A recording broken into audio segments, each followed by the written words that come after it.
से बागी हैं, फिर आपको हिंदुस्तान पसंद नहीं है, आपको जिन्ना का शरिया लॉ पसंद है, आप संविधान से बागी हैं, आप हिंदुस्तान में रह करके आप संविधान नहीं मानेंगे, आप राष्ट्र की इज्जत नहीं करेंगे। आप मेरे को हर बार आप मुझे बागी क्यों बोलते हैं? अपनी जुबान पे काबू नहीं रख पाते हैं? देखा नहीं जाता है मुसलमान पढ़ी लिखी लड़की बोल रही है, ये बर्दाश्त नहीं होता है क्या? चाल चल रहे हैं, चाल चल रही है। क्या चाल चल रही हूँ मैं? क्या बोलिए ना, क्या चाल चल रही हूँ बताइए ना। अरे बताइए ना, क्या बागी क्यों बोला? बागी क्यों बोला? संविधान ना मानो, संविधान ना मानो, हिंदुस्तान में रह करके संविधान नहीं मानू मैं, बोलना है इस धरती को मैं इज्जत नहीं दूं, सम्मान नहीं दूं, क्या करूं? अरे सुनिए मैं आ रहा हूँ बीच में। अरे आजारी साहब सुनिए, आजारी। इस्लाम के ठेकेदारों ने नाजिया खान को बागी बोल दिया, तो नाजिया खान ने इस्लाम के ठेकेदारों की जमकर क्लास लगाई। वीडियो को पूरा देखें, उससे पहले हमारे चैनल को सब्सक्राइब कर लें, आपको वीडियो में पूरा मजा आएगा। तो चलिए शुरू करते हैं। मैं आपसे शुरू करता हूं सर। बहुत सारी बातें हैं, शादी की तय उम्र नहीं चाहिए, बेटा बेटी को एक समान अधिकार नहीं चाहिए, क्या क्या नहीं चाहिए वो लगातार स्क्रीन पर हम दिखा रहे हैं। सवाल आपसे पहला ये है कि शादी की तय उम्र से क्या दिक्कत है और क्या यह एंटी इस्लामिक है? अगर 6 साल की उम्र में शादी करने की वो है। देखिए, दिखाइए। सबसे अहम बात यह है कि क्या है? मुस्लिम पर्सनल लॉ बोर्ड ने अपनी राय सौंप दी है देश को, अपनी राय दे दी है। अब इस पे आपका ड्राफ्ट कब आ रहा है, कब आप ड्राफ्ट लेके आ रहे हैं, कब आप वाज़ेह कर रहे हैं कि हम इसमें क्या क्या चीज लेकर के आ रहे हैं, वो आपकी जिम्मेदारी है। कानून मानेंगे, ये मानेंगे नहीं। मुस्लिम पर्सनल लॉ जो है वो नहीं बदल सकता, कुरान ने जो कहा है वो नहीं बदल सकता, जो अहादीस में है वो नहीं बदल सकता।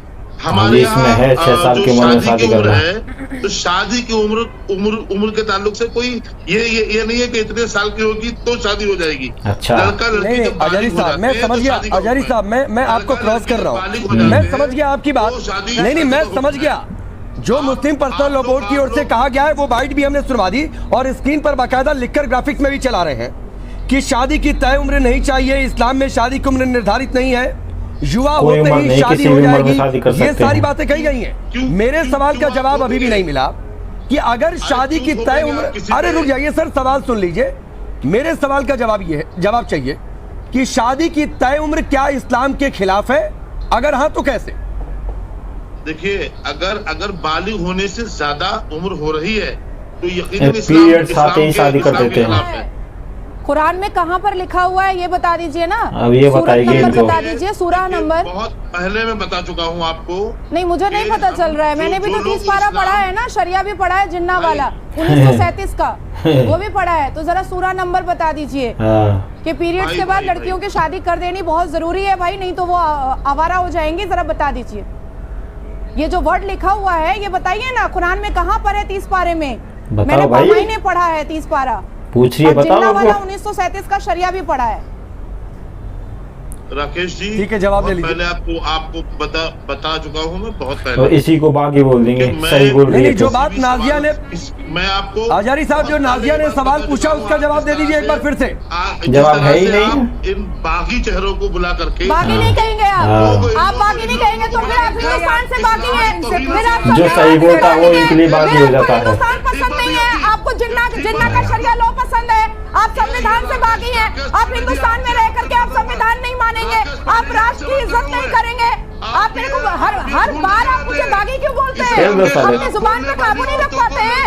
देखा नहीं जाता है मुसलमान पढ़ी लिखी लड़की बोल रही है, ये बर्दाश्त नहीं होता है क्या? चाल चल रहे हैं, चाल चल रही है। क्या चाल चल रही हूँ मैं? क्या बोलिए ना, क्या चाल चल रही हूँ बताइए ना। अरे बताइए ना, क्या बागी क्यों बोला? बागी क्यों बोला? क्योंकि तुम सही बोल रही थी। संविधान ना मानो, हिंदुस्तान में रह करके संविधान नहीं मानू मैं, बोलना है, इस धरती को मैं इज्जत नहीं दूं, सम्मान नहीं दूं, क्या करूं? अरे सुनिए मैं आ रहा हूँ बीच में। अरे आजारी साहब सुनिए, आजारी साहब एक मिनट रुक जाइए। आजारी साहब सुनिए ना सर, सुनिए। अरे सुनिए, मैं जानबूझकर थोड़ी देर से शांत था। आजारी साहब सुनिए, थोड़ा महिलाओं का सम्मान करना सीखिए, उनके लिए कैसे शब्दों का इस्तेमाल किया जाता है, अच्छे से जानता है, उसे बागी बताते हैं। सम्मान आप कितना करते हैं? बागी क्यों बोला तुमने? बताओ, नहीं नहीं बताओ सही बात बोल देती है, बागी हो गई। क्या देखा है? एक मिनट रुक जाइए नाजिया, नाजिया रुक जाइए, नाजिया रुक जाइए, नाजिया रुक जाइए, नाजिया रुक जाइए। क्या देखा है भाई, क्या देखा है? अरे हमने देखा कितना सम्मान आप करते लड़कियों का। अच्छा अच्छा आपने देखा कि मैं सम्मान अच्छा नहीं कर रहा उसी हूं? पे चढ़ने लगा सम्मान भी और को देखा है, एंकर पे आमिरों के चैनलों पर देखा है। तो आप किस तरह से रागी जी उसको डांट रहे थे, देखा है हमने। राकेश अरे पांडे आपने कहा है कि आपने देखा है कि हम कैसे सम्मान करते हैं, मतलब कुछ भी बोलेंगे। शबनम धर्म को बदनाम करने की बात करेगा, बागी आप लोगों को, हाँ। महिलाओं को बागी बोलते हो, शर्म नहीं आती है आपको? हमें दाढ़ी टोपी लगा के बैठ गए इस्लाम के ठेकेदार बन के, वो कौन आप इस्लाम के ठेकेदार?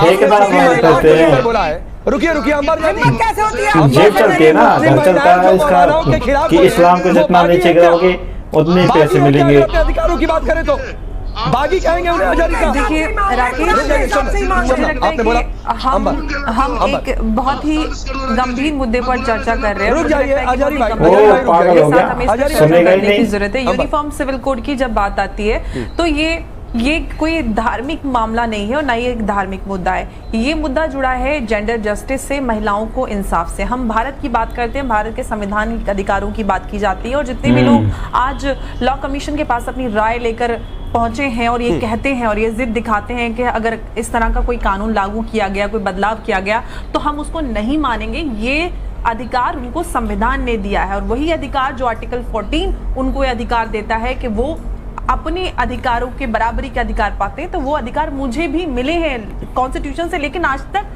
असल माने में भारत की मुस्लिम महिलाओं को समान अधिकार नहीं मिले हैं। क्यों?